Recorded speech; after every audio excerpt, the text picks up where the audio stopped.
Hola, please stand up. I'm going to ask you to stand up, to look at the person at your left and your right for a few seconds. And I'm going to ask you a very simple, quick thing. You're going to say the following sentence to that person like this. It's going to be like this. I wish you a great day. With the whole sentence, by the way. Not like, hey, great day. No. Like, I wish you a great day. Go on, please.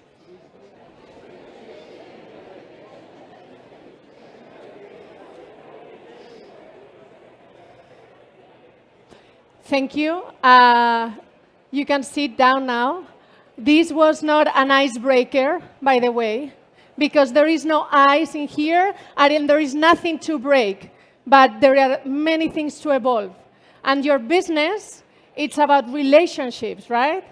So here, what I'm going to introduce to you is 5 fundamental areas that I see that leadership can enable in our organizations. So,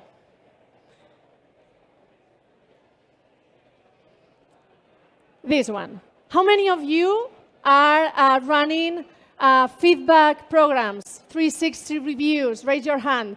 360 reviews, feedback programs, one-on-ones where you say to the person in front of you your areas of improvement. Like if I had to say to you what you have to improve, by the way.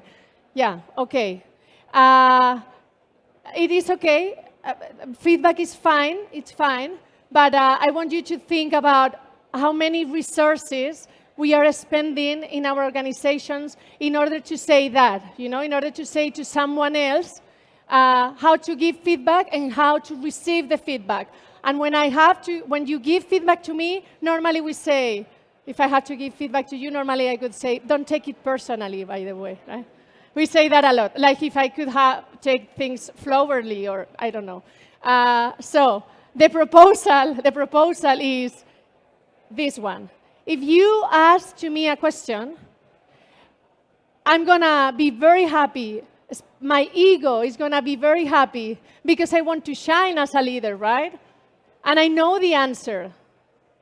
My proposal for you is when you receive that question that you are very happy because you know the answer, you just breathe, you commit to the fact that a leader is someone who wants the person in front of them to shine, not you to shine, and then you just think about what is the right question for that human being in order for that human being to find their own answer.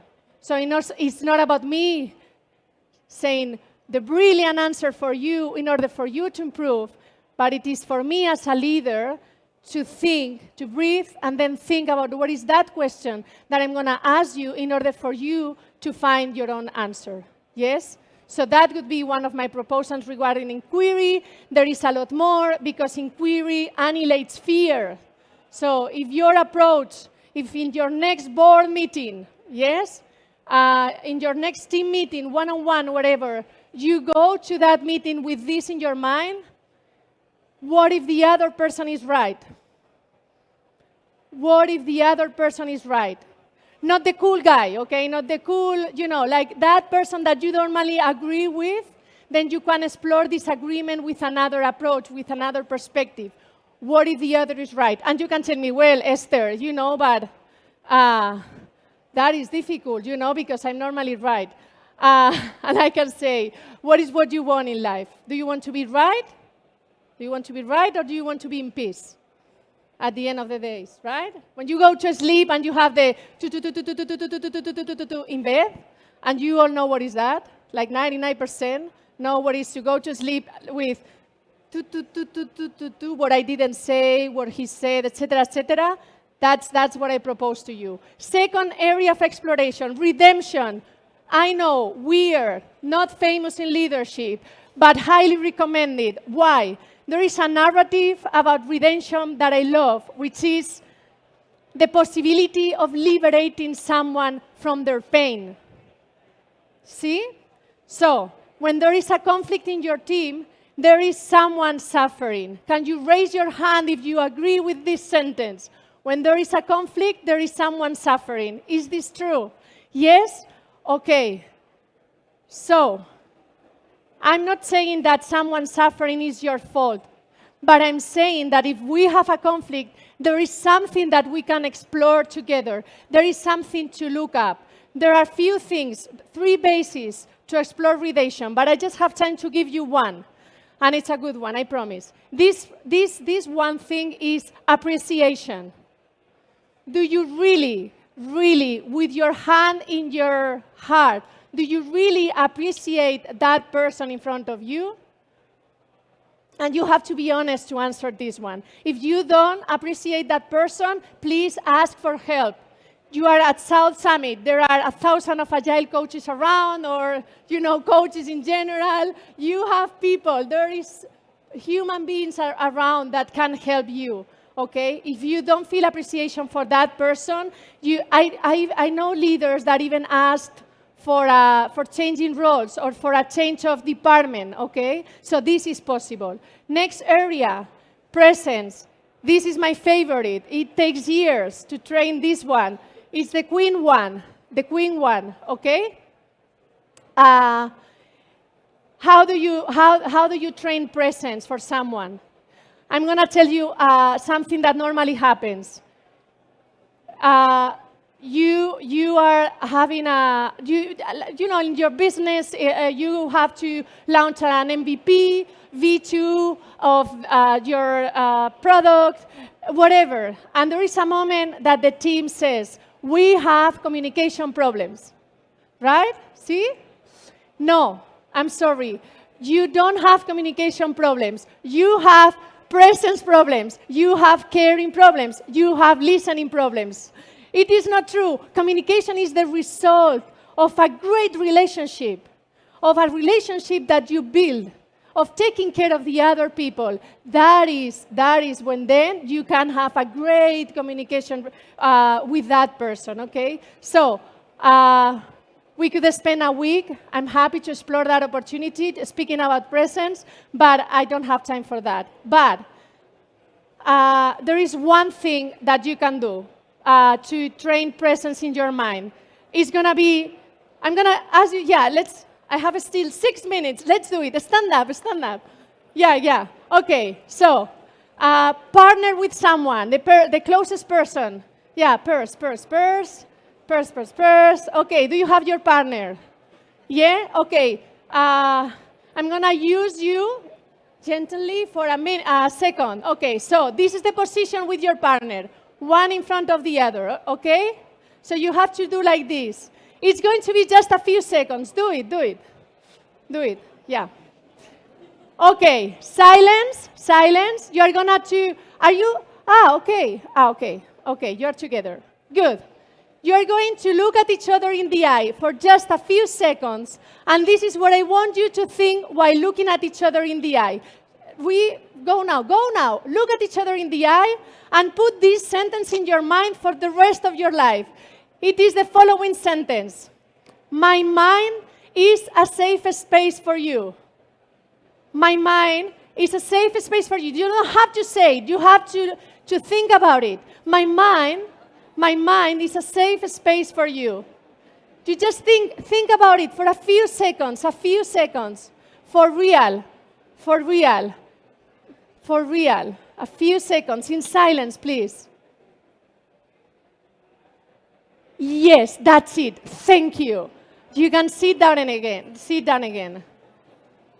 So that was just 10 seconds. But imagine this. Imagine that we all have to build the next big thing, the next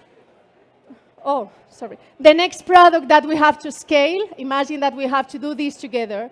That would be my proposal, that in the walls of our offices or in the screen of our laptop, this would be the value. Because if there is a company, if there is a team committed to this, committed to, my mind is going to be a safe space for you forever. Even in the difficult times, then we can build a business. Then we can build then we can have that one-on-one that sometimes is that difficult, or that performance review that sometimes is really complicated. Next one is recognition. And here, by the way, I'm not talking about that Slack message that says, good job, guys, okay? No. No, I mean, you have to do that, of course, of course. But when we talk about recognition, it's about going beyond that. For this, I'm going to ask you a very simple thing. Just think, you don't have to share this, about your greatest moment in life, the most happy one and the most painful one. Just think about those two. When you have those two, raise your hand so I can see that everyone is in the same vibe. The most difficult one and the most painful one. Thank you, thank you. Okay, thank you. So, when you have that meeting, which is difficult normally, in disagreement, I mean, with that human being that you don't normally agree with, that is everything you need to know. That person has a lifeline with those moments. Great ones, painful ones. And normally, you all were happy and sad because of the same things.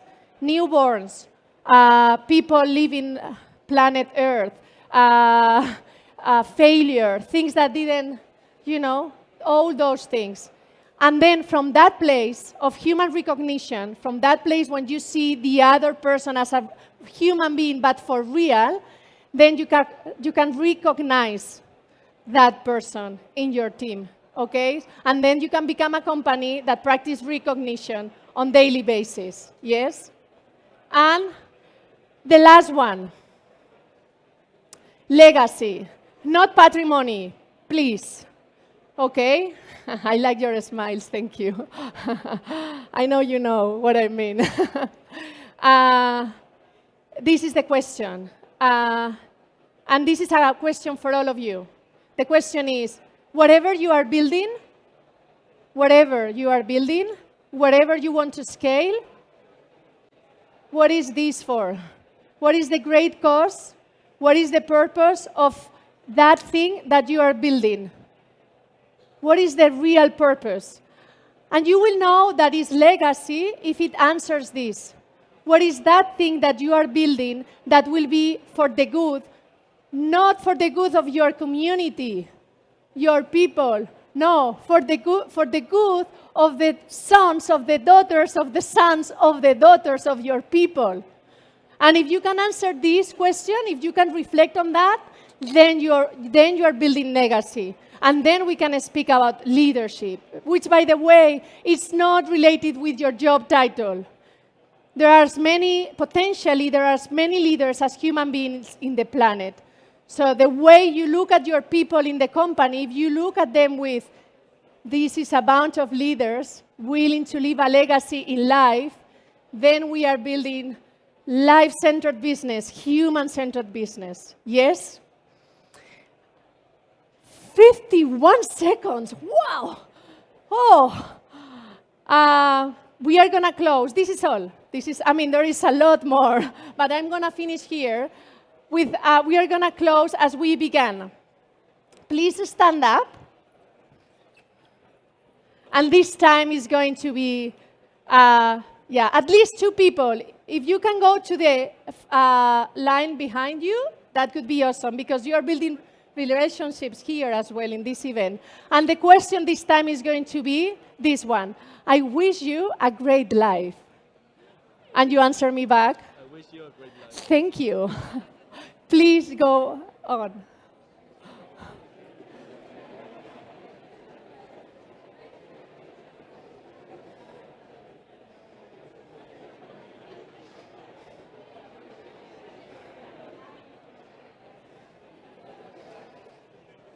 Well, thank you. I wish you a great life. Que tengáis una buena vida.